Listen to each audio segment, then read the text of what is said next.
कुंज विहारी जय राधा माधव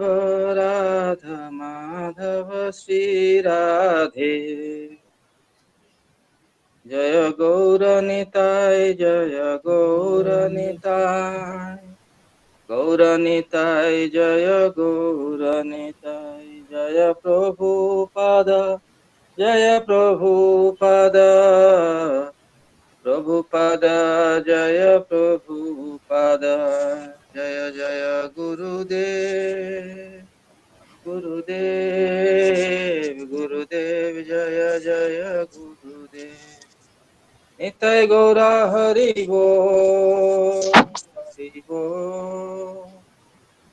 बोल निताय गौरा हरि बोल। जय श्रीमद् भगवत गीता की जय। श्रील प्रभुपाद की जय। जय गौर प्रेमानंद। हरि हरि बोल। ओम ज्ञानतिमिरान्धस्य ज्ञानाञ्जनशलाकया चक्षुरुन्मिलितं तस्मै श्रीगुरवे नमः।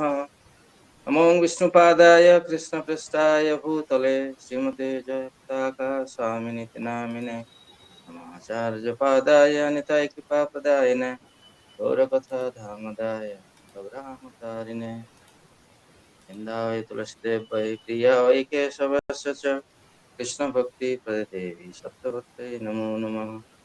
वंशाकल्पतरुभ्यश्च कृपा सिन्धुभ्येव च पतितानां पावनेभ्यो वैष्णवेभ्यो नमो नमः।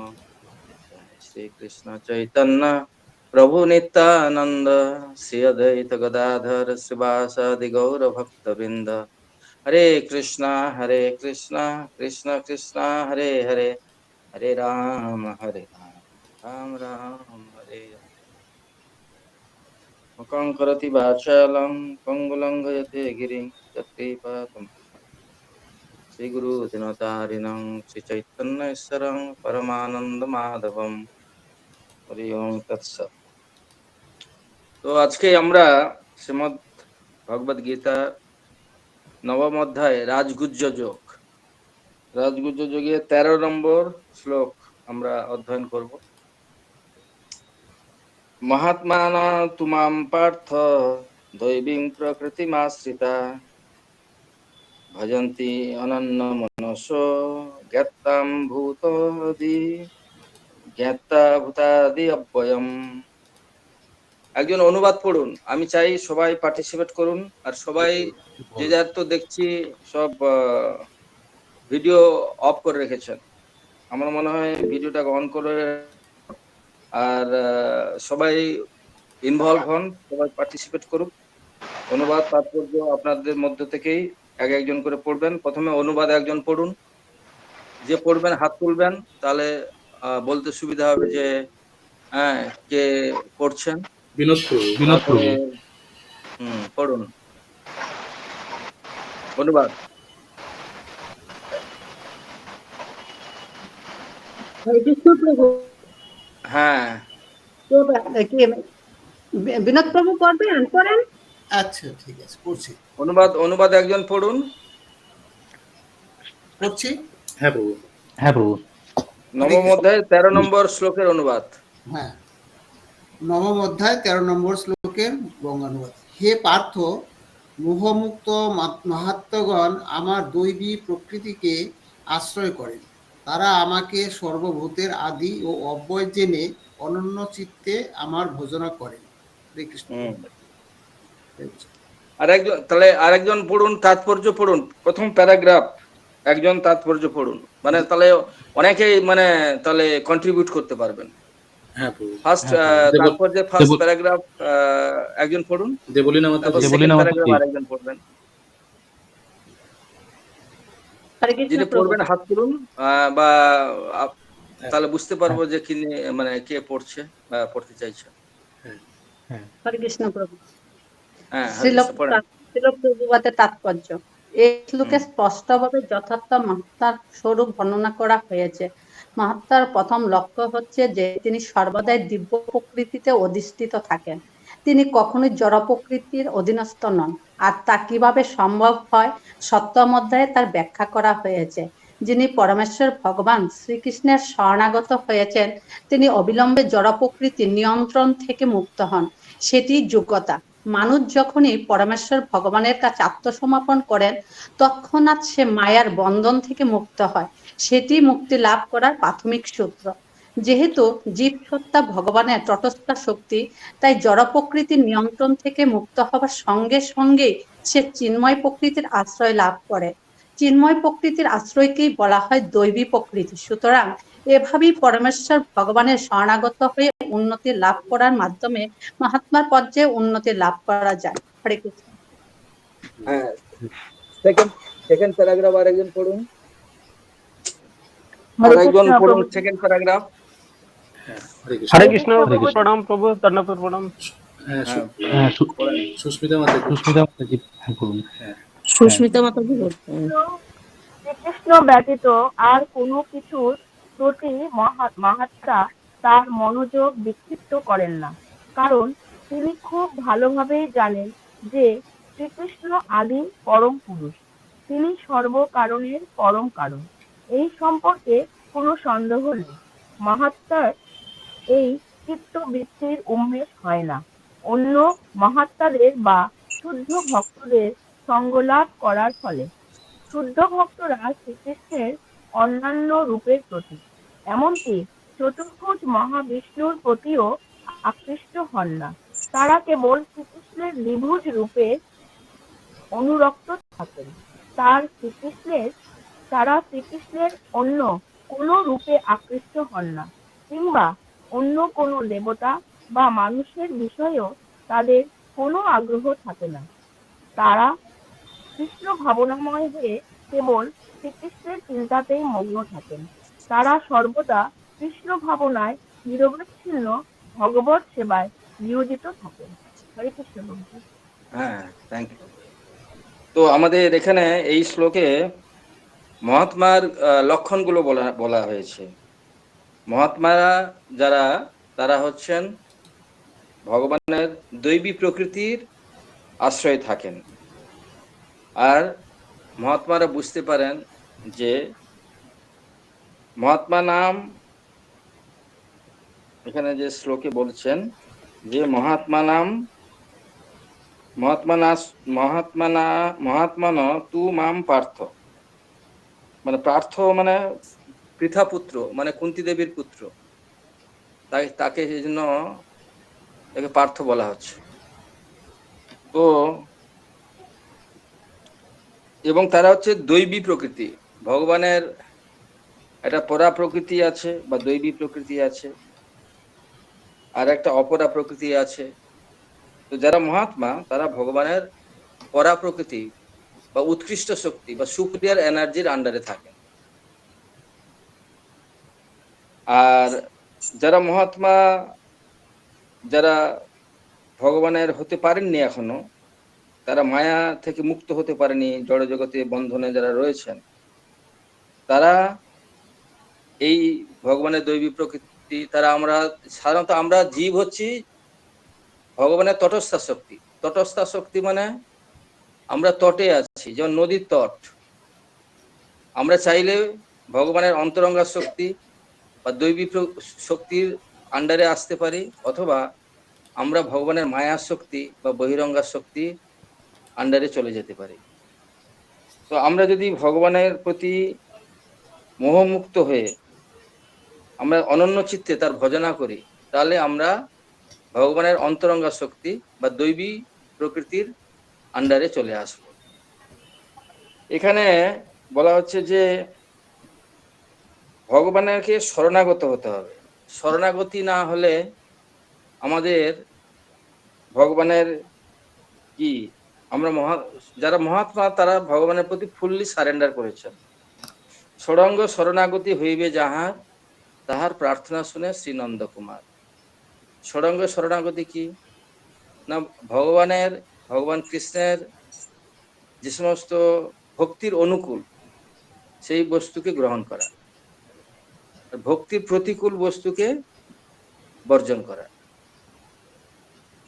কৃষ্ণ ইচ্ছা ছাড়া অন্য অভিলাষ না রাখা। কৃষ্ণকে খুশি করার জন্য কৃষ্ণের যে ইচ্ছা সেই অভিলাষ ছাড়া আর অন্য কোনো অভিলাষ না রাখা, কৃষ্ণ সর্বতভাবে আমাকে রক্ষা করবেন এই বিশ্বাস পালন করা, এবং কৃষ্ণ হচ্ছেন আমার মেনটেনার, পালন করবেন, ওটা একই ব্যাপার হলো। তিনি হচ্ছেন আমার গার্ডিয়ান বা অভিভাবক। আর নিজেকে সবসময় দিন এবং হীন বলে মনে করা, নিজেকে দিনহীন বলে মনে করা এটা খুবই কঠিন আছে, কেননা সবাই আমরা জানি যে আমরা হচ্ছি আই এম দ্য বেস্ট, হ্যাঁ, এরকম একটা ভাবনা মানে সবার মধ্যে কাজ করে যে আমার মতো কি বলে ভালো আর কেউ নেই, যে কোনো দিক দিয়ে প্রত্যেকে আমরা নিজে নিজে ভাবি, কিন্তু নিজেকে যে ছোট বলে ভাবি, ছোট বলে কেউ ভাবে এরকম কেউ ভাবতে চায় না। কিন্তু সেজন্য মহাপ্রভু বলছেন তৃণাদপি শুনিছেন তরোরপি সহিষ্ণুনা অমানিনা মান দেন কীর্তনীয় সদা। আমাদের তৃণ বা ঘাসের থেকেও ছোট হতে হবে, গাছের থেকেও গাছের মতো সহিষ্ণু হতে হবে, তরোরপি বা তরুর মতো বা গাছের মতো মানে সহিষ্ণু হতে হবে। গাছ আমাদের ফল দেয়, আমাদের ছায়া দেয়, কিন্তু তবু আমরা গাছকে আমরা কাটি, ফার্নিচার বানাই গাছ কেটে, কিন্তু গাছ কত সহিষ্ণু। আর আমাদের নিজেদের সম্মান প্রত্যাশা করা যাবে না, কিন্তু অপরকে সম্মান দিতে হবে। অমানিনা মান দেনা, অমানিনা মানে আমি নিজে কোনো সম্মানের প্রত্যাশা করব না, কিন্তু অপরজনকে সম্মান দেব। এরকম যে কোয়ালিটি অর্জন করতে পারবে তিনি হচ্ছেন ভগবানের নাম গান সবসময় কীর্তন করতে পারবে। তা আমরা কি যদি বিচার করি এই প্যারামিটারে যে আমরা কি এরকম কোয়ালিটি আমাদের মধ্যে রয়েছে, সেটা বিচার করতে দেখতে হবে। তো যারা মহাত্মারা তারা এই জাগতিক কোনো বিষয়ের প্রতি আসক্ত হন না, তারা কেবলমাত্র কৃষ্ণের প্রতি তাদের অনন্য চিত্তে তার ভজনা করে থাকে। কিন্তু মহাত্মা তো কেউ ওভারনাইট মহাত্মা হতে পারবে না, তাকে তো সাধনা করতে হবে। সাধনাটা কি করে হবে না সাধু সঙ্গ। এখানে প্রভুপাদ বলছেন যে যে চিত্তবৃত্তি যে উন্মেষ হয় এটা কি হয় না শুদ্ধ ভক্তদের সঙ্গ লাভ করার ফলে। শুদ্ধ ভক্ত যখন সঙ্গ লাভ হয় তখন আমাদের মধ্যে এই চিত্তবৃত্তির ভগবানের প্রতি যে রতি বা আসক্তি আমাদের জন্মায়।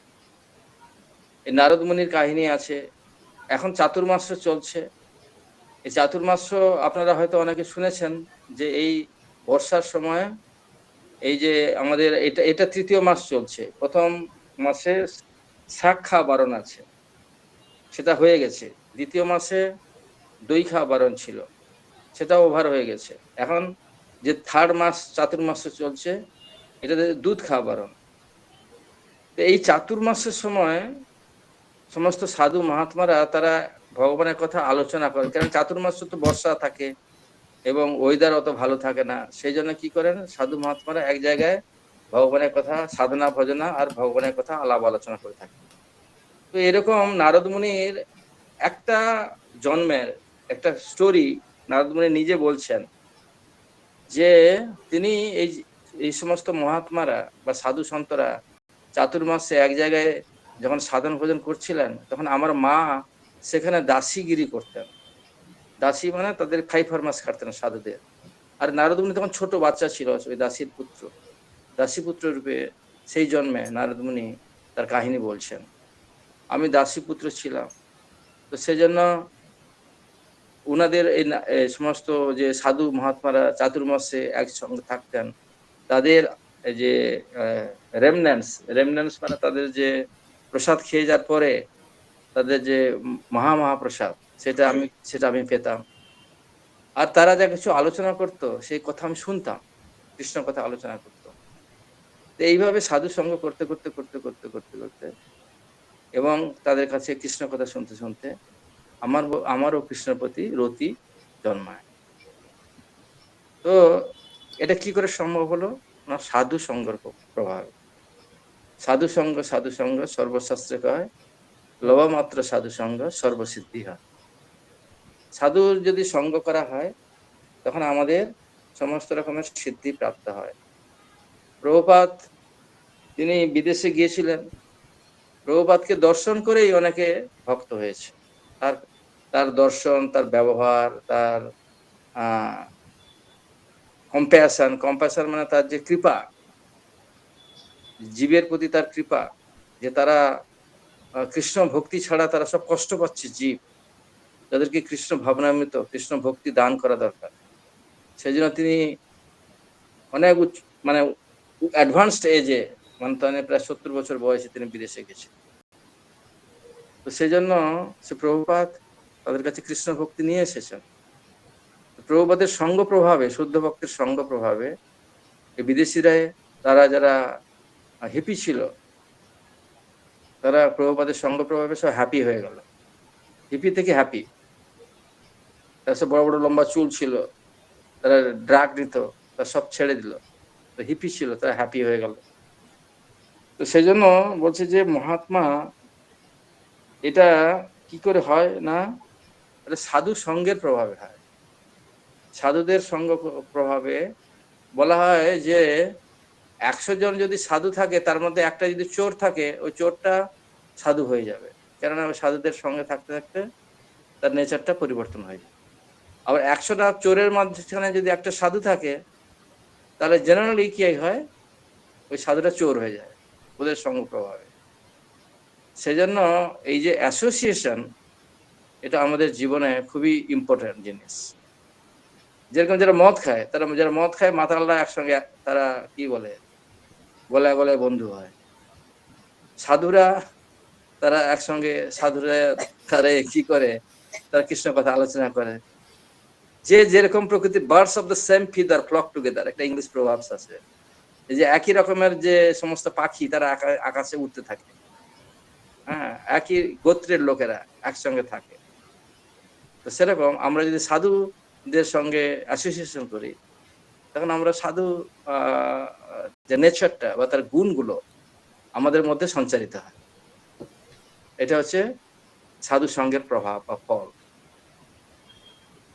আমি জানি না আপনাদের সাধু সঙ্গের একটা গল্প আমি আপনাদের বলেছিলাম। আমি তো ক্লাস বিভিন্ন জায়গায় বিভিন্ন গ্রুপে দিই, তো আমি জানি না সেই অম্বরীশ মহারাজের ভাইয়ের কথাটা, আপনাদের গল্পটা বলেছিলাম কিনা আমি জানি না। বলেছিলাম না কি? না প্রভু। না প্রভু, আমাদের বলেন। হরে আচ্ছা, কৃষ্ণ, ওই বলুন গল্পটা, ওটা, বলুন। আচ্ছা ওই গল্পটা বলি তাহলে। এটা সাধু সঙ্গের, ওটা মানে প্রাসঙ্গিক আছে আর কি। তো সেই জন্য ওই গল্পটা বলি আমি, যে অম্বরীশ মহারাজ তো শুদ্ধ ভক্ত ছিলেন। তার ভাই ছিল, সে কিন্তু ভক্ত নয়। সে একবারে মানে অসৎ সঙ্গে পড়ে একবারে পুরো খারাপ হয়ে গেছিল। তো অম্বরীশ মহারাজ ভাবলেন যে আমার ভাই আর অত ভক্ত হলো না, ও সমস্ত মদ খায় আর সমস্ত বাজে মেয়েদের সঙ্গে থাকে, এইভাবে করে তার জীবনটাকে নষ্ট করে দিচ্ছে।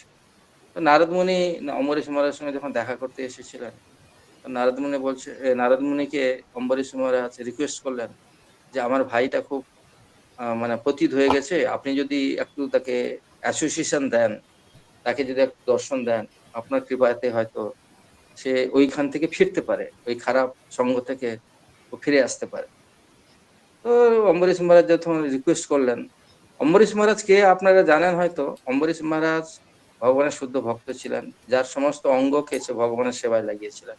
সবাই মন কৃষ্ণ পদারবিন্দ বচাংসি বৈকুণ্ঠ গুণার্ণু বর্ণনে করৌর হরের মন্দির মার্জনা আদেশু, মানে এইভাবে একটা শ্লোক আছে। তার হাত দিয়ে ভগবানের মন্দির মার্জন করতেন, চোখ দিয়ে ভগবানের অপূর্ব সৌন্দর্য, অনুপম সৌন্দর্য দর্শন করতেন, নাক দিয়ে ভগবানের চরণে অর্পিত ফুলের ঘ্রাণ নিতেন, কান দিয়ে ভগবানের কথা শ্রবণ করতেন, জিহ্বা দিয়ে ভগবানের অফারিং যে প্রসাদ সেটা টেস্ট করতেন, রিলিজ করতেন। ভক্তের সঙ্গে আলিঙ্গন করে তাদের যে টাচ বা ত্বক, এটাকে কাজে লাগ, এইভাবে সমস্ত জ্ঞানেন্দ্রিয়, কর্মেন্দ্রিয়, তার সমস্ত কিছু ভগবানের সেবায় তিনি নিয়োগ করেছিলেন। তিনি শুদ্ধ ভক্ত ছিলেন। একবার দুর্বাসা ঋষিও এই এটা একটা আলাদা স্টোরি আছে। দুর্বাসা ঋষি অম্বরীশ মহারাজকে মানে হ্যারাস করতে চেষ্টা করেছিলেন। সেখানে দুর্বাসা মুনিও ভালো শিক্ষা পেয়ে গেছিলেন ভগবানের, বিষ্ণুর ইচ্ছাতে। তো সেটা আলাদা স্টোরি, সেটা আমি এখানে বলবো না। এখানে অম্বরীশ মহারাজ ভাইয়ের কথা বলবো আমরা। অম্বরীশ মহারাজের ভাই তো সে তো ভক্ত নয়, তো ও মদ খায়, সমস্ত বাজে মেয়েদের সঙ্গে থাকে। তো নারদ মুনি বললেন, বলে তোমার ভাই কোথায়? বলছে ওইখানে যান। তো একটা কোয়ার্টারে গেছেন, তার অম্বরীশ মহারাজ যাকে দেখিয়ে দিয়েছেন। তো সেখানে গিয়ে দেখছে সে সমস্ত মদ খাচ্ছে আর সমস্ত হ্যাঁ মেয়েরা রয়েছে সেখানে। তো তখন যেখানে এরা এইভাবে সিচুয়েশনে থাকে, যদি সাধু এসে যায় তখন মানে তাদের ওটা অতটা পছন্দ করে না। বলে সাধু মানে কি, আমরা যেটা করছি সেটা সাধু আবার এসে গেল, এটা মানে কি, মানে একটা বিজাতীয় লোক এসে গেছে। আমাদের যে যে ওরা যে একটা কি টেম্পোর মধ্যে আছে, বা ওদের যে ভাবনার মধ্যে রয়েছে, এটা সাধু মানে কি, এটা একটা পেরসিক একটা কেউ ঢুকে পড়বে সে। আসর বলছে, এটা জমছে কি না, ব্যাপার? হ্যাঁ, আসর জমছে না। আসর ঠিক জমছে না, মানে আমাদের অন্য গ্রুপের একটা কেউ এসে হঠাৎ করে এসে গেল। হ্যাঁ, তখন তখন বলছে, "এই, তুমি সাধু, তুমি কি চলে এসেছো এখানে, কি তুমি এক পেক খাবে? হ্যাঁ, চলবে?" তো তখন ওকে অফার করছে নারদমুনি, কিন্তু নারদমুনি তো সেখান থেকে বলছে, আরে এ তো মহা মানে নিচে নেমে গেছে, চেতনা পুরা নিচে নেমে গেছে। তখন ও বলছে, না না না, তোমার ভাই মানে ও তো একবারে খুব খারাপ ওর চেতনা, আমাকে অফার করছে মত। হ্যাঁ, আমি ওকে কি আমাকে দেখে আর কি ও শিখবে? বলছে কথাই বলতে পারছে না, মানে আমি পারলাম না, ও তো যে আচরণ করলো আমার, সেখানে আমি থাকতেই পারলাম না। বলছে, না না না না, আপনি আর একবার যান, আপনার যে সঙ্গ প্রভাবে যদি ওর কোনো চেঞ্জ হয়। তো উনি তো আর যাবেন না, তখন আবার তখন অম্বরীশ মহারাজ বারবার বলছে, তখন আরেকবার যেতে তিনি রাজি হলেন। তো আর একবার গেছেন। তো আরেকবার যাওয়ার পরে তখন ও তো আবার রেগে গেছে অম্বরীশ মহারাজের যে ভাইটা, বলছে আবার এসেছো তুমি? হ্যাঁ, তো তাকে মারতে উঠেছে, গ্লাস দিয়ে যে মদ খাচ্ছিল। তখন তখন নারদ মুনি বলছে, শোনো শোনো, তো কিন্তু তার অম্বরীশ মহারাজ থেকে পাঠিয়েছে, ওর তো কিছু উপকার করতে হবে। তখন বলছে, দেখো তুমি যে এই সমস্ত পাপ কাজ করছো, তোমার তো একদিন যখন মৃত্যু হবে তখন তোমাকে প্রচুর শাস্তি পেতে হবে, যমরাজের কাছে যাবে, তোমাকে বিভিন্ন রকমের পাপের শাস্তি ভোগ করতে হবে। তখন যারা সাধারণত খুব বড় অপরাধ করে বা কোনো শাস্তি হয়, তখন ধরুন তাকে বলা হবে তোমার ফাঁসি দিয়ে দেওয়া হবে, কি নরকে যন্ত্রণা ভোগ করতে হবে অনেক বছর ধরে। তো তোমাদের একটা কোনো শেষ ইচ্ছা কি আছে বলো, তোমার কোনো প্রশ্ন আছে কিনা জিজ্ঞেস করো, এরকম জিজ্ঞেস করবে। তখন তুমি বলবে যে সাধু সঙ্গ, এক মুহূর্তে যদি জন্য যদি সাধু সঙ্গ হয় তাহলে তার কি ফল হয়, এই কথা তুমি জিজ্ঞেস করবে। তো এই বলে নারদ মুনি ওটা বলে ফট করে পালিয়ে গেছে দৌড়ে। হ্যাঁ, অম্বরীশ মহারাজের ভাইয়ের কবল থেকে বেরিয়ে চলে গেছে। তো তারপরে যথারীতি আমাদের কালের নিয়মে অম্বরীশ মহারাজের ভাই মারা গেছে। মারা যাওয়ার পরে তখন বললো যে দেখো কি আছে, এ কি করেছে, এ তো বলছে সব সারা জীবন পাপ করেছে, তো এ কি শাস্তি হবে, একে তো নরক যন্ত্রণা ভোগ করতে হবে। তো নরকে যাওয়ার আগে, তো অনন্তকাল যে নরকে যাবে, তখন বলছে যে ঠিক আছে, 28টা নরকের ভাগবতমে সুখদেব গোস্বামী পরীক্ষিত মহারাজকে 28টা নরকের বর্ণনা করেছেন। নরকগুলো আছে সত্যিকারে, এবং সেখানে ভাগবতমে সুখদেব গোস্বামী 28টা নরকের কথা, কুম্ভিপাক, তমিশ্রা, অন্ধ তমিশ্রা, রৌরব, এরকম বিভিন্ন নরকের বর্ণনা করা আছে। যাই হোক, তো তখন বলছে তোমাদের নরকে যেতে হবে, কি তোমার কোনো ইচ্ছা আছে কি না, তুমি তো নরকে যাবে অনন্তকাল ধরে, তোমার যদি কোনো শেষ ইচ্ছা থাকে আমরা পূরণ করতে চাই। তখন অম্বরীশ মহারাজ ভাই হঠাৎ মনে পড়লো, আর নারদ মুনির কথা মনে পড়েছে। বলছে, আরে নারদ মুনি তখন বলেছিল যে যদি অল্প সময়ের জন্য কারোর সাধু সঙ্গ হয় অনিচ্ছা সত্ত্বেও, তাহলে তার কি হয়, এইটা প্রশ্ন করতে বলেছিল। তখন সে অম্বরীশ মহারাজের ভাই যমরাজকে জিজ্ঞেস করছে, আচ্ছা অনিচ্ছা সত্ত্বেও যদি অল্প সময়ের জন্য কোনো সাধুর সঙ্গ হয় তাহলে তার কি ফল হয়, এই প্রশ্ন করেছেন। তখন যমরাজ অবাক হয়ে গেছে, এটা একটা পাপী, সে সাধু সঙ্গের কথা বলছে, এটা এরকম ধরনের প্রশ্ন তো সাধারণত পাপীদের সাধারণত জিজ্ঞেস করে না, এটা একটা খুব আলাদা ট্র্যাকের কথা প্রশ্ন জিজ্ঞেস করছে। তখন বলছে, এটা আমি তো ঠিক জানি না, তো চলো আমরা ব্রহ্মাজির কাছে যাই। ব্রহ্মাজি তো এই জগতের স্রষ্টা, সৃষ্টি করেছেন, আমাদের পিতামহ। তিনি বেদ রচনা করেছেন, তিনি খুব জ্ঞানী আছেন, চলো আমরা তার কাছে যাই। তো তার কাছে গেলেন। ব্রহ্মাজি বলছে, অনিচ্ছা সত্ত্বেও অল্প সময়ের জন্য সাধু সঙ্গ হলে কি হয়, কি ফল লাভ হয় সেটা তো আমিও জানি না। তা চলো চলো চলো আমরা শিবের কাছে যাই। তো ব্রহ্মা, যমরাজ শিবের কাছে গেলেন, আর এই পাপীটা, হ্যাঁ, তিনজন মিলে শিবের কাছে গেলেন কৈলাসে। তো শিবজিকেও সেম প্রশ্ন করেছেন। তো শিব বলছে, আমি তো ঠিক বলতে পারবো না, চলো আমরা বিষ্ণুর কাছে যাই। তখন বলছে, বিষ্ণু কি উত্তর দেন সেটা আমারও জানার ইচ্ছা আছে। এই বলে শিবজিও তখন, শিবজি, ব্রহ্মাজি, যমরাজ আর এই পাপি অম্বরীশের মাঝে ভাই তখন বিষ্ণু লোকে গেছে। বিষ্ণু লোকে গিয়ে বিষ্ণুকেও সেম কোশ্চেন জিজ্ঞেস করেছে। তখন বিষ্ণু বলছে, কি অল্প সময়ের জন্য সাধু সঙ্গ হলে কি ফল লাভ হয় তোমরা বুঝতে পারছো না? না, আমরা কিছু বুঝতে পারছি না। বলে, যা ফল লাভ হয় তা তো অলরেডি হয়ে গেছে। না, কি হয়ে গেছে? না, ও তো বৈকুণ্ঠে এসে গেছে। আর যেখানে একবার বৈকুণ্ঠ ধামে যদি কেউ এসে যায়, তাহলে সে আর ফিরে যায় না মর্ত্যলোকে। যদ্গত্যা ন নিবর্তন্তে তদ্ধাম পরমং মম, ভগবদ্গীতাতে বলছে। যেখানে গেলে আর এই জড় জগতে ফিরে আসতে হয় না।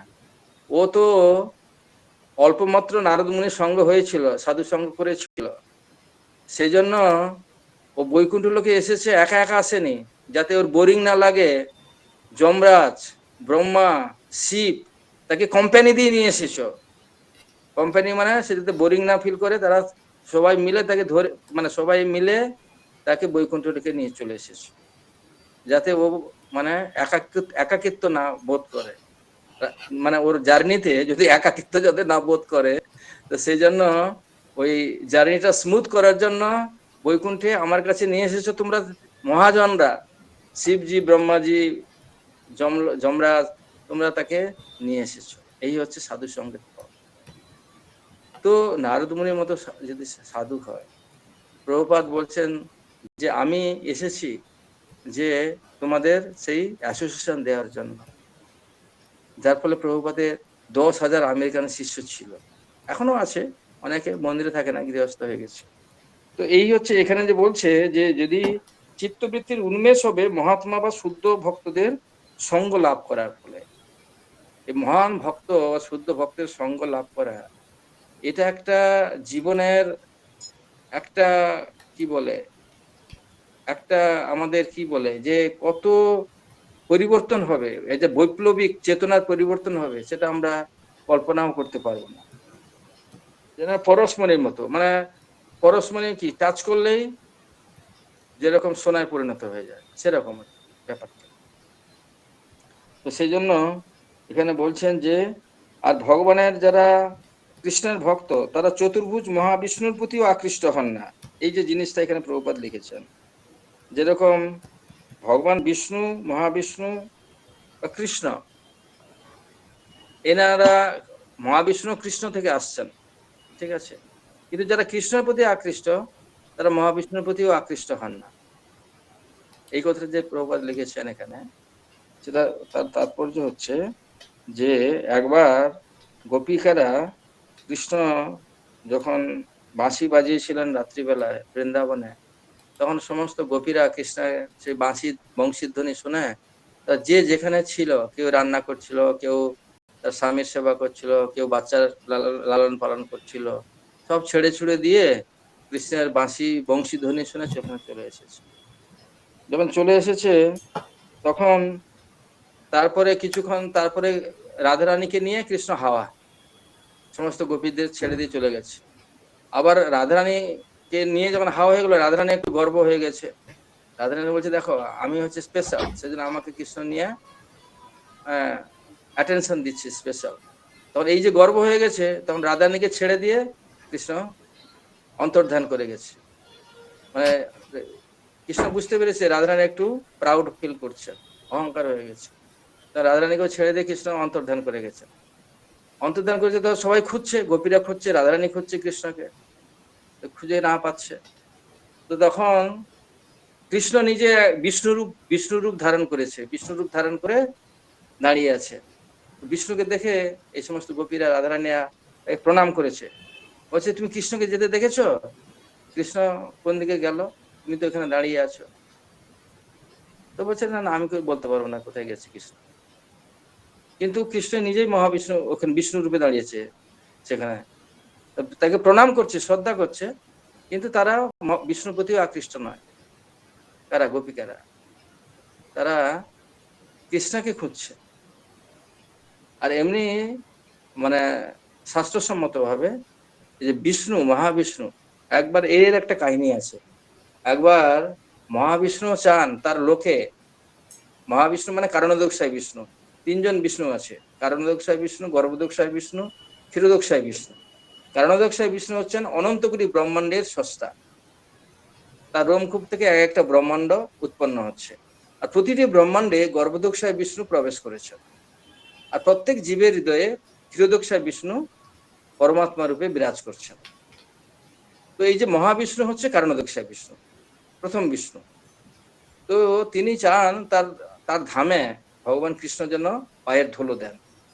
তো সেই জন্য যখন পঞ্চপাণ্ডবরা ছিলেন এবং কৃষ্ণ ছিলেন ধরাধামে দাপর যুগে, আজ থেকে প্রায় 5,500 বছর আগে বৃন্দাবনে, তখন এই মহাবিষ্ণু একটা ট্রিক করেছিলেন। ট্রিক, সে ট্রিকটা কিরকম,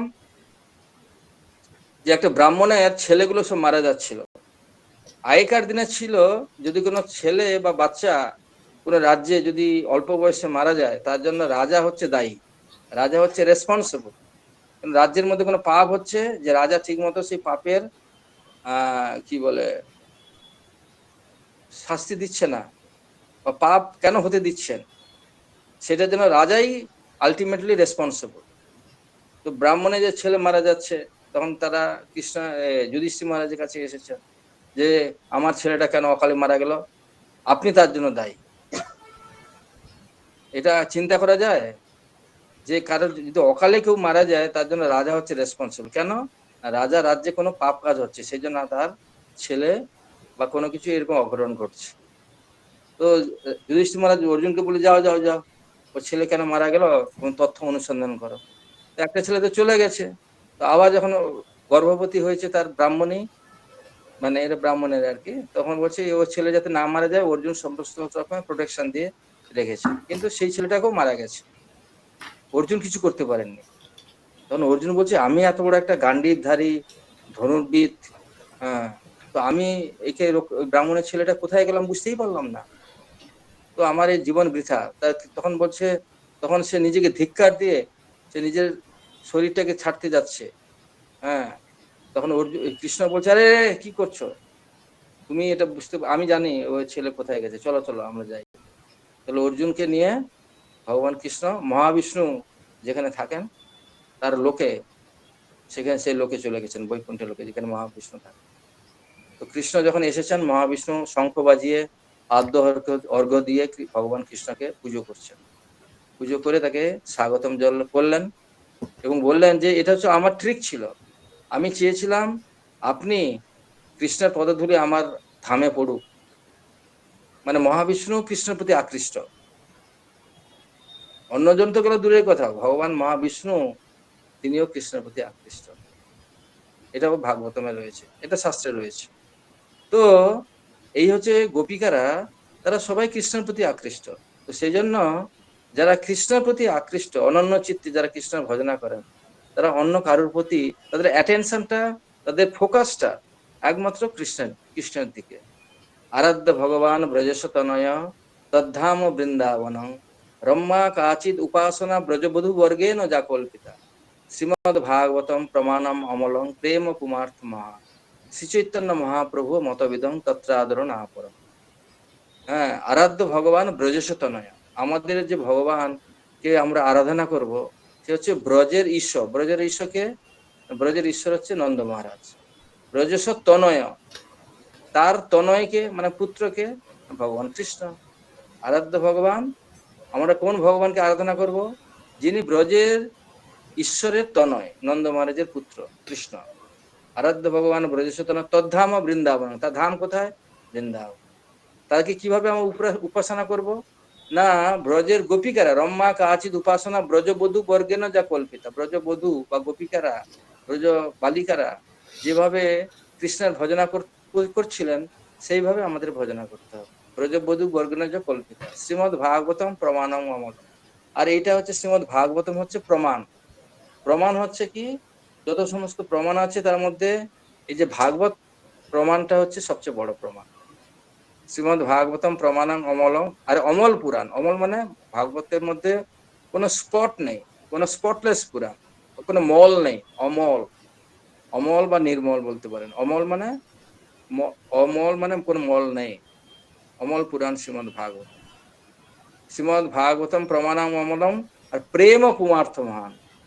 আমাদের সর্বোচ্চ সিদ্ধি কি না, ভগবানের প্রতি ভালোবাসা, ভক্তিমূলক সেবা, কৃষ্ণ প্রেম, এটা হচ্ছে জীবের একমাত্র লক্ষ্য। প্রেম ও পুমার্থ মহান, শ্রী চৈতন্য মহাপ্রভু মতমিদং, এটা হচ্ছে মহাপ্রভুর ওপিনিয়ন। একে অনাদর করবে না, তত্রা আদর না করো, একে কোনোদিন অনাদর করবে। এটা একটা শ্লোক বললাম, এই শ্লোকের এই অর্থ। তো আমাদের ভগবান কৃষ্ণের প্রতি আরাধনা করতে হবে। আমাকে একজন প্রশ্ন করেছিলেন যে কৃষ্ণ দ্বারকার কৃষ্ণ, মথুরার কৃষ্ণ, আবার গোলকের কৃষ্ণ, কৃষ্ণর বিভিন্ন রূপ আছে, একই কৃষ্ণ কিন্তু বিভিন্ন জায়গায় বিভিন্ন ভাব রয়েছে। দ্বারকায় ঐশ্বর্য ভাব, হ্যাঁ, মথুরাতে বাৎসল্য ভাব মা যশোদার কোলে, আর গোলকধামে হচ্ছে এটা হচ্ছে মাধুর্য ভাব। একই কৃষ্ণ বিভিন্ন জায়গায় বিভিন্ন ভাবে তার লীলা বিলাস করছেন। দ্বারকাতে ঐশ্বর্য রূপে তিনি অ্যাডমিনিস্ট্রেটিভ চালাচ্ছেন, রাজা হয়ে গেলেন।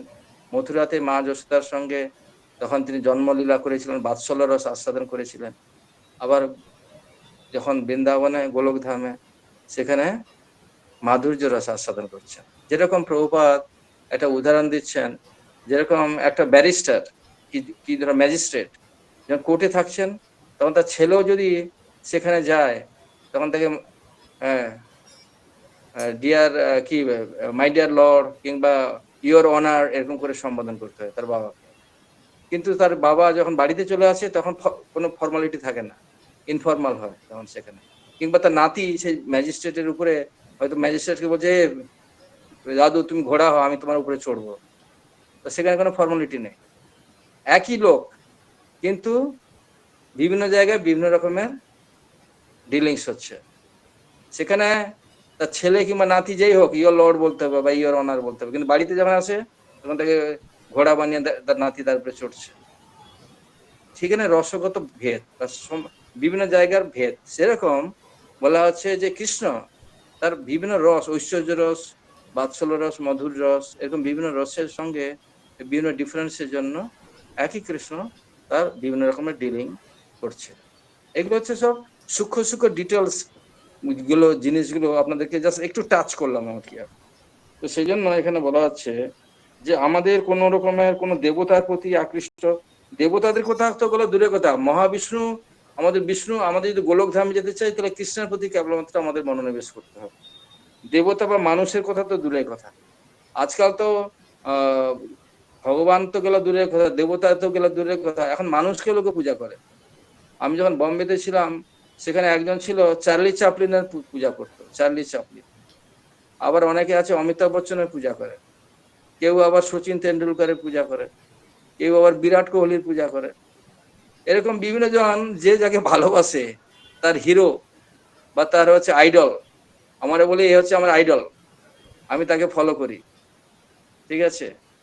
তো আমরা কে আইডল হওয়া উচিত? আমাদের আইডল হওয়া উচিত ভগবান কৃষ্ণ, তাকে আমাদের, সেই আমাদের আইডল হওয়া উচিত, তাকে আমরা কি আমাদের ইয়ে করা উচিত। এখন মানুষকে লোকে পূজা করছে, আজকাল করছে না, অনেকেই করছে।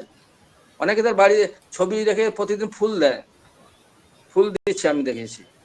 যে যেরকম খেলোয়াড়, সেই খেলে হয়তো কোনো ভালো, কেউ হয়তো মেসিকে পূজা করছে, কেউ আবার ক্রিশ্চিয়ানো রোনাল্ডোকে পূজা করছে, ফুটবল খেলোয়াড়, ঠিক আছে?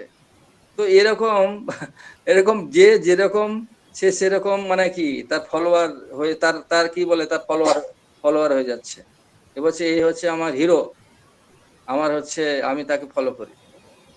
তো এখন ভগবান কৃষ্ণকে আর কেউ ফলো করতে চান না, কেননা এখন বর্তমান দিনে এই জন্য বলছে মানুষেরও কেউ পূজা করছে, দেবতাদের গুলো দূরের কথা, মানুষের পূজা করছে। এই হচ্ছে আমাদের অবস্থা। সেজন্য মহাত্মা যারা, তারা অনন্যভাবে এই জন্য বলছেন, এটা ভগবান কৃষ্ণ বলছেন, হে পার্থ, যে মোহমুক্ত হয়ে যারা আমার অন্তরঙ্গা শক্তি বা দৈবী প্রকৃতির দ্বারা আশ্রয় গ্রহণ করেন, তারা আমাকে সর্বভূতের আদি এবং অন্ত বা অব্যয়, যা আমার কোনো ক্ষয় নেই, সেই যে অনন্য চিত্তে আমার ভজনা করেন। তো নেক্সট শ্লোকে আমরা চলে যাই। এটা 13 নম্বর শ্লোক হলো, সততং কীর্তয়ন্ত মাং যতন্তশ্চ দৃঢ়ব্রতা নমস্তন্ত চ মাম ভক্তা নিত্যযুক্তা উপাসতে। একজন অনুবাদ পড়ুন, তারপরে একজন প্যারাগ্রাফ ওয়াইজ একজন তাৎপর্য পড়বেন। অনুবাদ পড়ুন একজন। হরিতোষ প্রভু। হরে কৃষ্ণ প্রভু, ধন্যবাদ প্রভু। পড়েন। অনুবাদ। দৃঢ়ব্রত ও যত্নশীল হয়ে সর্বদা আমার মহিমা কীর্তন করে এবং আমাকে প্রণাম করে এই সমস্ত মহাত্মারা নিরন্তর ভক্তি সহকারে আমার উপাসনা করেন। হরে কৃষ্ণ। হ্যাঁ, তাৎপর্য আরেকজন, প্রথম প্যারাগ্রাফে একজন পড়ুন। হরে কৃষ্ণ প্রণাম প্রভু, দণ্ডবোধ প্রণাম। ধন্যবাদ, পড়েন আপনি। প্রভুপাদ কর্তৃক তাৎপর্য, কোন সাধারণ মানুষকে একটি ছাপ মেরে মহাত্মা বানানো যায় না। মহাত্মার স্বরূপ এখানে বর্ণনা করা হয়েছে। মহাত্মা সর্বদাই পরম পুরুষোত্তম ভগবান শ্রীকৃষ্ণের মহিমা কীর্তনে মগ্ন থাকেন। তার আর অন্য কোনো কাজই থাকে না। তিনি নিরন্তর পরমেশ্বরের মহিমা প্রচারে নিয়োজিত থাকেন। পক্ষান্তরে বলা যায় যে মহাত্মা কখনোই নির্বিশেষবাদী হন না। মহিমা কীর্তনের অর্থ হচ্ছে ভগবানের ধাম, ভগবানের নাম, ভগবানের রূপ, ভগবানের গুণ ও ভগবানের অদ্ভুত চরিত্রের লীলা সমূহ কীর্তন করা। এই সমস্ত বিষয় সর্বদাই কীর্তনীয়। তাই যথার্থ মহাত্মা সর্বদাই পরম পুরুষোত্তম ভগবানের প্রতি অনুরক্ত থাকেন। হরে কৃষ্ণ প্রভু। ধন্যবাদ। এবার সেকেন্ড প্যারাগ্রাফ আর একজন পড়ুন। বিশ্বজিৎ প্রভু। হরে কৃষ্ণ। হরে কৃষ্ণ। ভগবানের নির্বিশেষ রূপ ব্রহ্মজ্যোতির প্রতি যে আসক্ত, তাকে ভগবদ গীতায় মহাত্মা বলে বর্ণনা করা হয়নি। এই ধরনের মানুষকে পরবর্তী শ্লোকে অন্যভাবে বর্ণনা করা হয়েছে। শ্রীমদ্ ভাগবতে বর্ণনা করা হয়েছে যে মহাত্মা সর্বদাই ভগবত ভক্তির নানা রকম কার্যকলাপের মগ্ন থাকেন। তিনি বিষ্ণু তত্ত্বের শ্রবণ ও কীর্তন করেন এবং কখনোই দেব দেবী বা কোনো মানুষের মহিমা কীর্তন করেন না। সেটি হচ্ছে ভক্তি। সর্বদাং কীর্তনং বিষ্ণু এবং শরণম, অর্থাৎ তাকে সর্বদাই স্মরণ করা। এই প্রকার মহাত্মা 5টি দিব্য রসের যে কোনো একটির দ্বারা ভগবানের সঙ্গে অন্তিম কালে নিযুক্ত হওয়ার উদ্দেশ্য বদ্ধপরিকর। এই উদ্দেশ্যে সফল করবার জন্য তিনি কায় মন বাক্যে পরমেশ্বর ভগবান শ্রীকৃষ্ণের সেবায় সর্বতভাবে যুক্ত থাকেন। সেটিকে বলা হয় পূর্ণ কৃষ্ণ ভাবনামৃত। ওকে, ধন্যবাদ। আরেকজন পড়ুন, থার্ড প্যারাগ্রাফ। সঞ্চালী মাতাজি। ছোট্ট আছে, থার্ড প্যারাগ্রাফ ছোট্ট আছে। হরে কৃষ্ণ পড়েন। প্রভু। ভক্তিযোগের কতগুলো ক্রিয়া অবশ্যই পালনীয়, যেমন একাদশী, জন্মাষ্টমী আদি পুণ্য তিথিতে উপবাস করা। এই সমস্ত বিধিবিধান মহান আচার্যদের দ্বারা তাদের জন্য নির্দেশিত হয়েছে, যারা চিন্ময় জগতে প্রবেশপূর্বক পরমেশ্বর ভগবানের সান্নিধ্য লাভ করার জন্য যথার্থই আগ্রহী। মহাত্মারা এই সমস্ত বিধি বিধান কঠোরভাবে পালন করেন এবং তাই তারা অবধারিতভাবে বাঞ্ছিত ফল লাভ করেন। ধন্যবাদ। এবারে লাস্ট প্যারাগ্রাফ, আরেকজন পড়ুন। জিৎ প্রভু। হরে কৃষ্ণ। হরে কৃষ্ণ প্রভু, আমি পড়ছি। আচ্ছা, পড়ুন মাতাজি।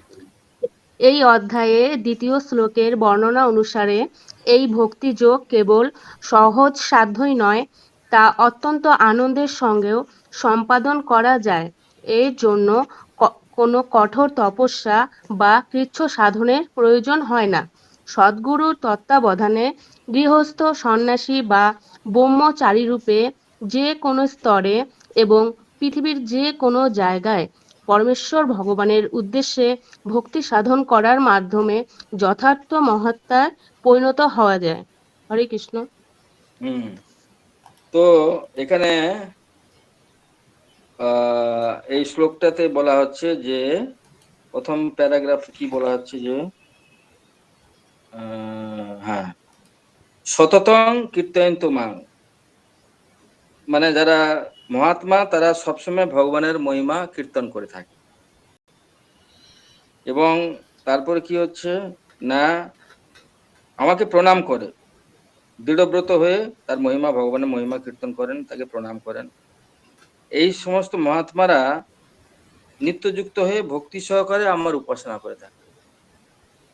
তো সততং, এখানে যে কথাটা আছে যে সততং কীর্তয়ন্ত মা, সবসময় ভগবানের কথা কীর্তন করা, বা ভগবানের রিলেটেড যেরকম শ্রবণ কীর্তন, এখানে প্রভুপাদ তাৎপর্য বলছেন শ্রবণম কীর্তনম বিষ্ণু স্মরণং পাদসেবনং অর্চনং দাস্যং সক্ষম আত্মনিবেদন। এরকম নববিধা ভক্তির 9টা স্টেপ আছে। যেমন পরীক্ষিত মহারাজ তিনি শ্রবণ করেছিলেন, তিনি শ্রবণ করে তিনি সিদ্ধি লাভ করেছিলেন। কীর্তন করেছিলেন সুখদেব গোস্বামী, ভগবানের গুণগান কীর্তন করছিলেন, ভাগবত কথা পরিবেশন করেছিলেন। শ্রবণম কীর্তন স্মরণ, প্রহ্লাদ মহারাজ তিনি ভগবানকে সবসময় স্মরণ করে তিনি সিদ্ধি লাভ করেছেন। শ্রবণম কীর্তনম বিষ্ণু স্মরণম পাদ সেবনম, পাদ সেবন হচ্ছে লক্ষ্মী দেবী, তিনি ভগবানের সবসময় পাদ সম্ভাহন করছেন।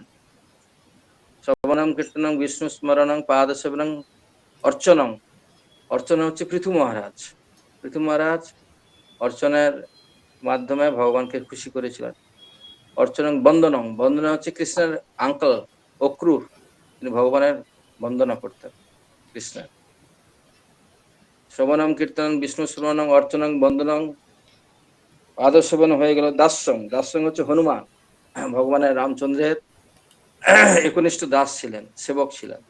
দাস্যং সখ্য হচ্ছে অর্জুন, আর আত্মনিবেদন হচ্ছেন বলি মহারাজ। তো এইভাবে 9 জন, এই নববিধা ভক্তির 9 জন আলাদা আলাদা করে তারা সিদ্ধি লাভ করেছিলেন। আবার এই সবগুলো নববিধার ভক্তি সবগুলোই পালন করেছিলেন অম্বরীশ মহারাজ, সমস্তগুলো তিনি পালন করতেন। তো এইভাবে আমরা যারা মহাত্মা তারা কি করেন, ভগবানের এই যে সমস্ত নববিধা ভক্তির যে কোনো একটা অঙ্গ কিংবা প্রত্যেকটা অঙ্গকে তারা অনুশীলন করার মাধ্যমে অনন্য চিত্তে ভগবানের সবসময় তার সেবাতে নিযুক্ত থাকতেন। এবং বলছে আমাদের যে ভক্তি যোগে যে সমস্ত কিছু পালনীয় পুণ্যতিথি আছে, যেরকম একাদশী, আমাদের একাদশী আসছে মনে হয় পরশুদিন, মনে হয় একাদশী আসছে আরেকটা, ঠিক আছে, পরশুদিন মনে হয় একাদশী আছে, হ্যাঁ, জন্মাষ্টমী হয়ে গেছে, রাধা অষ্টমী, এই সমস্ত যে সমস্ত পুণ্যতিথি আছে, এই পুণ্যতিথিগুলোতে উপবাস করতে হয় আমাদের। উপবাস করলে এমনি এখন আজকাল ডাক্তারি শাস্ত্রেও বলছে যে ইন্টারমিডিয়েট ফাস্টিং, যদি কেউ ফাস্টিং করে থাকে তাহলে অনেক রোগ ব্যাধি ভালো হয়ে যায়, তাকে আর অনেক মেডিসিন খেতে হবে, ফাস্টিং করার মাধ্যমে অনেক রোগ ব্যাধি ভালো হয়ে যায়। তো এটা তো আধ্যাত্মিক, তো তার একটা ব্যাখ্যা তো আছেই। আধ্যাত্মিক আমাদের যে উপবাস করার মাধ্যমে কোনো তিথিতে আমাদের যে বেনিফিট আমরা পাচ্ছি, তার সাথে সাথে আমরা উপবাস করলে আমাদের অনেক শারীরিক অনেক উপকার হয় উপবাসের মাধ্যমে। বলছে যদি কেউ ফাস্টিং করে তাহলে আমাদের নার্ভগুলো কি করে ওটা বিশ্রাম পায়, বা অন্যান্য যেগুলো টিস্যুগুলো, সেলগুলো, বা আমাদের যে অর্গানগুলো, সেগুলো কি হয়, বিশ্রাম পায়। তখন তারা শরীরের মধ্যে যে সমস্ত দূষিত পদার্থগুলো আছে সেগুলোকে, বা এগুলো রিপেয়ারিং করা, দূষিত পদার্থকে বের করে দেওয়া, এগুলো কাজগুলো করতে থাকে। তো তাতে আমাদের আলটিমেটলি লাভই হয়। তো সেই জন্য একাদশী বা বিভিন্ন রকমের জন্মাষ্টমী পুণ্যতিথিতে উপবাস করা, বিধিবিধান গুলো পালন করা, তো সেটা তারা খুব কঠোরভাবে পালন করে থাকে। তার ফলে কি হবে, তারা তখন ভগবানের সেই যে তার যে আশীর্বাদ, কৃপা তারা লাভ করতে পারবে।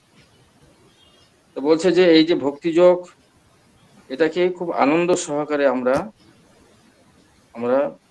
পালন করতে পারি।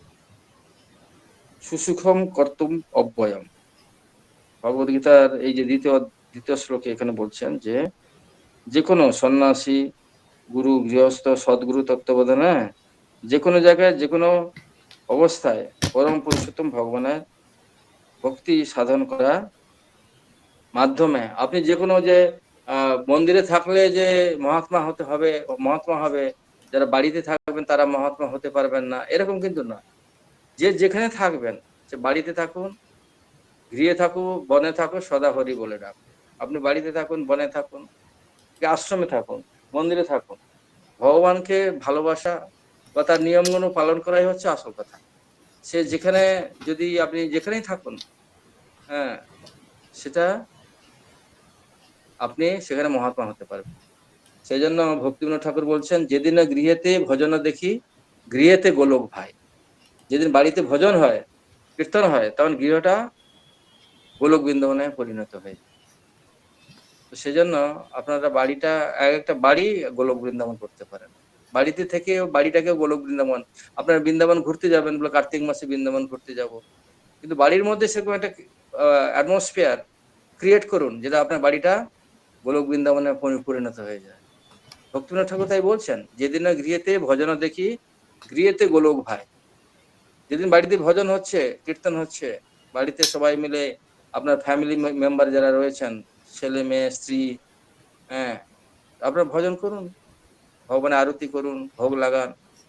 তাহলে কি হবে, আপনাদের মধ্যে যে বৈষম্য, স্বামী স্ত্রী যে আজকাল মিল নেই, কি ছেলে কথা শুনছে না, মেয়ে কোথায় বয়ফ্রেন্ড নিয়ে পালিয়ে যাচ্ছে, হ্যাঁ, এই সমস্ত যে সমস্যাগুলো, এই সমস্যাগুলো আর দেখা দেবে না। কেন? সবাই একটা কি একটা ফোকাস করে, একটা দিকে কেন্দ্র করে আপনারা সবাই জীবনটাকে গড়ে তুলছেন। মিটিং না, একটা কাজ অনেক দিচ্ছে, সমস্যার বেশি সমাধান দাঁড়াও। হয়ে যাবে যদি একটা বাড়িতে কৃষ্ণ ভক্তি দাঁড়াও, অনুশীলন করা। একটু দাঁড়াও, কথা বলতে পারো? অনেক সমস্যার সমাধান একটা ওইভাবে তো কথা বলতে আমার জিনিস তোমার মজা আপনাদের লাগবে। সবাইকে এক সূত্রে বেঁধে দেবে। এইটা হচ্ছে না, একটু বাকি আছে, দাঁড়াও। এটা একটা হচ্ছে কৃষ্ণ ভক্তির একটা মাধুর্য। চুপ চুপ। বাড়িতে যদি কৃষ্ণ ভক্তি অনুশীলন করার একটা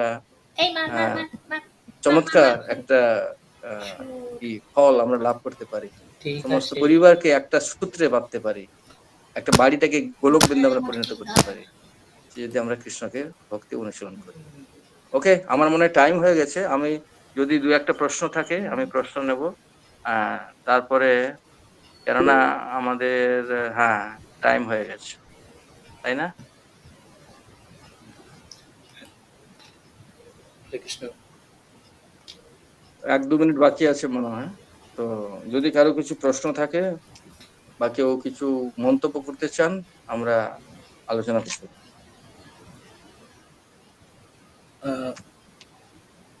যদি প্রশ্ন কারো থাকে হাত তুলতে পারেন, আমরা তাহলে বুঝতে পারবো। সৌরভ ভট্টাচার্য না জয়েন করলো। আচ্ছা, বিশ্বজিৎ প্রভু একজন হাত তুলেছেন দেখতে পাচ্ছি আমি আমার ফোনে। হরে কৃষ্ণ বাবু, ধন্যবাদ, প্রণাম। ধন্যবাদ, প্রণাম। বলেন প্রভু, একটু কৃচ্ছ সাধন সম্বন্ধে যদি একটু বলতেন। কৃচ্ছ সাধন মানে হচ্ছে তপস্যা আর কি। কৃচ্ছ সাধন মানে মানে ওই কৃচ্ছ সাধন করাটা মানে একটা তপস্যা করা। যেরকম ধরুন একাদশীতে উপবাস করা, এটা একটা কৃচ্ছ সাধন। বা হয়তো বৃন্দাবন পরিক্রমা করছেন বা গোবর্ধন পরিক্রমা করছেন, এটা হচ্ছে কৃচ্ছ সাধন। মানে ভলেন্টিয়ারলি, মানে স্বেচ্ছায় কোনো কিছু কষ্ট স্বীকার করা, স্বেচ্ছায় কোনো কিছু কষ্ট স্বীকার করে ভগবানের ভক্তির দিকে এগিয়ে যাওয়া, সেটাকে কৃচ্ছ সাধন বলা। কৃচ্ছ মানে কষ্টকর সাধনা, সেটাকে কৃচ্ছ সাধন বলা। যেরকম ধরুন 84 ক্রোশ ব্রজমণ্ডল পরিক্রমা, কিংবা ধরুন গোবর্ধন পরিক্রমা 21 কিলোমিটার হাঁটতে হবে, এটা অনেক কঠিন আছে। যারা ইয়ং আছে, ইয়ং থাকলেও এককালে যারা অভ্যাস নাই, একদিনে হঠাৎ করে 21 কিলোমিটার হাঁটা অত সহজ। এটা হচ্ছে কৃচ্ছ সাধন, তপস্যা করা। বা একাদশীতে উপবাস করা, বা জন্মাষ্টমীতে রাত 12টার পরে খাওয়া, সারাদিন উপবাস থাকা, এটা হচ্ছে কৃচ্ছ সাধন। এগুলো হচ্ছে কৃচ্ছ সাধন। তো ওকে। প্রভু এখানে যে বলছে এর জন্য কোনো কঠোর তপস্যা বা কিচ্ছু সাধনের প্রয়োজন হয় না, তো ও এই না, ব্যাপারটা একটু যদি ক্লিয়ার। এটা কিছু এগুলো এগুলো হচ্ছে কিছু সাধন। আবার হুম। বলা হচ্ছে যে আবার অনেক কিছু কিছু সাধন আছে, যেরকম আমাদের ভক্তি যোগ অনুশীলন করাটা এটাকে বেশি কিছু সাধন করতে হয় না। যেরকম আমাদের যে আগে আগে যে তপস্যা করতো, যেরকম ধরুন হিরণ্যকশিপু যে তপস্যা করেছিলেন, সে কি এক পায়ে দাঁড়িয়ে আছে, কোনো কিছু খেত না, তার শরীরে হাড় বেরিয়ে গেছে, সেরকম সেটা হচ্ছে কিছু, সেটা হচ্ছে কঠোর তপস্যা বা কঠোর কিছু সাধন, এটা কঠোর বলা যেতে পারে। মানে খুব কি বলে, খুব খুব গভীর কিছু সাধন। কিন্তু আমাদের যেগুলো কিছু সাধন, এটা খুব ইজিলি পারফর্ম করা যায়। এটাকে কিছু সাধন যদিও হচ্ছে, এটা এমন কিছু কিছু সাধন নয়, মানে কম্পারেটিভলি তুলনামূলক ভাবে, যে হিরণ্যকশিপু যে কিছু সাধন করেছিলেন, বা অনেকে রাবণ বা কুম্ভকর্ণ যে কিছু সাধন করেছিলেন, অনেক যারা অসুরেরা, তারা আমাদের থেকে অনেক বেশি বড় বড় কিছু সাধন করে থাকে বা তপস্যা করে থাকে।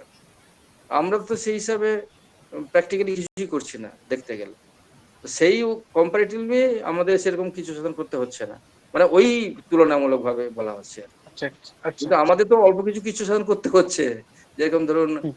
জন্মাষ্টমীতে রাত দুপুর পর্যন্ত উপবাস করা, এটা তো একটা কিছু সাধন। কিন্তু কম্পারেটিভলি হিরণ্যকশিপু বা অন্যান্য যেগুলো রাবণ কুম্ভকর্ণ, তারা যে তপস্যা করেছে যত কঠোর, সেই হিসাবে এটা নগণ্য। ঠিক আছে। ঠিক আছে প্রভু, বুঝতে পারলাম। প্রভু আর একটা প্রশ্ন আমি জিজ্ঞাসা করছিলাম, যেমন এখানে আপনি 13 নম্বর শ্লোকে ব্যাখ্যা করতে যে আপনি বললেন কি আমাদেরকে শুধু একটাই ফোকাস করতে হবে, সেটা কৃষ্ণের প্রতি।